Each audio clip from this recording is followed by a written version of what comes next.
Oh, he's a funny bird, aren't you, Tails? Right guys, first of all let me tell you exactly what we're going to be doing this afternoon. We're going to fly a vulture, we're going to fly a hawk, and then we're going to fly a falcon. Obviously three entirely different birds altogether. Now obviously the first bird here is the vulture. Now this particular vulture is a black vulture. It's come from South America.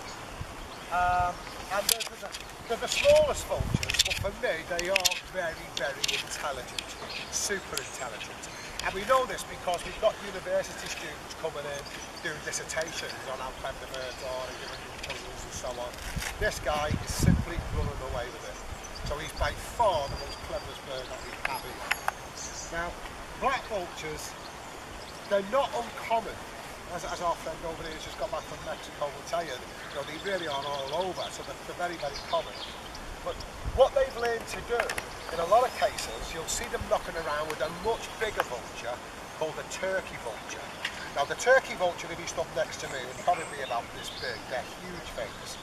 Now turkey vultures have got something that black vultures haven't got, and that's a very, very good sense of smell. Now, when it's your job to root out and find a dead animal, often a decomposing animal.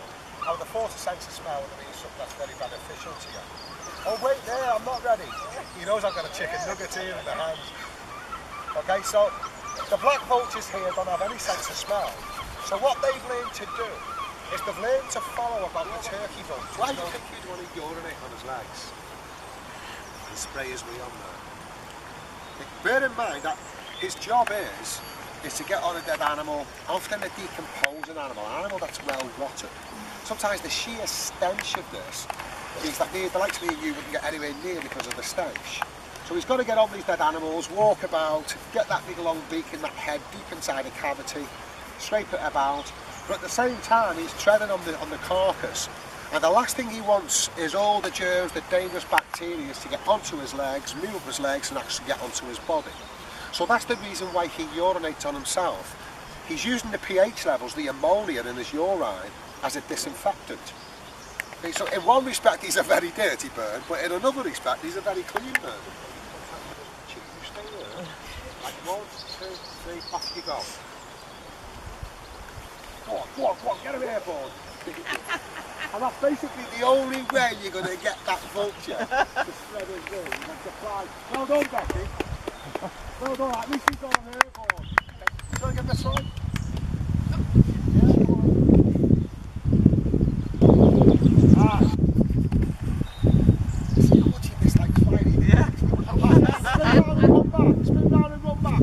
Come on, put your arm out. Go on, get him here. Now, falconry, as you probably know, it's a very ancient sport. It's about always coming back straight away. Keep your heads nice and still. Wow. This particular species has probably only been used now for about 40 years, and it's already become one of the most popular out of all the birds to be flown. And it's mainly down to one reason.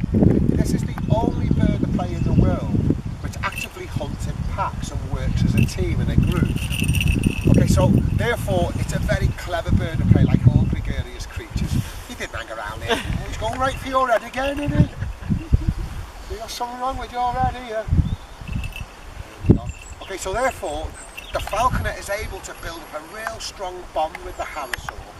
And also when we fly him, or especially when you're out hunting, he'll just follow you, just like he would do an actual team out there in the wild, just follow you about from tree to tree and really work quite hard with you. And that really is the beauty of the harrisaw. Now I'm going to come down this way now, so I'm going to give somebody an haircut on this bench. Whoa, that's a good one. You were already knocking around before he got there. Now have a look at the tail. All the hawks have big, broad tails, big, long tails. Yeah, and that's for three things. The first one is his balance. When I was to move the arm now, just watch how that tail flickers up and down. He can sit at the top of the tree in a gale force wind and have a good night's sleep. Just leave the big tails do all the hard work, super balance. And the other one is his brakes. It's no good being able to fly at 7 or you won't run away. It's no good being able to fly at 70 miles per hour without having good brakes. There's obviously a rabbit. Okay, stay there. And wanted it better than that. That wasn't scary enough. But what I'm going to do is I'm going to up the stakes a little. There you go. I'm going up.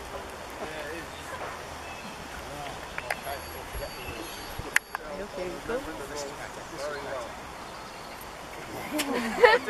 Now that was better. Come on, let's give them a little round of applause. Well done, guys. Thank you.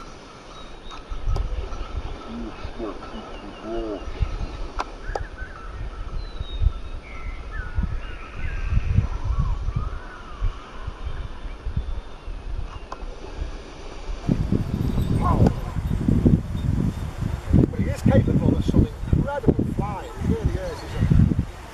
Oh, what's that? Hup. Oh. Hup. Oh. I knew exactly what he was doing.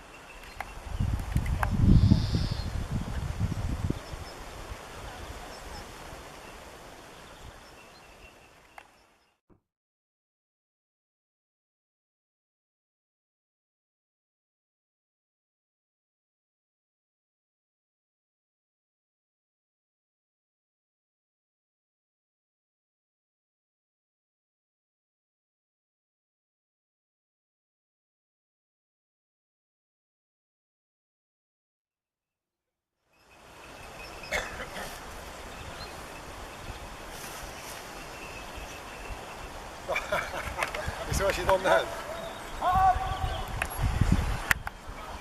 Almost, damn it.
There you go. Yeah. We got there in the end.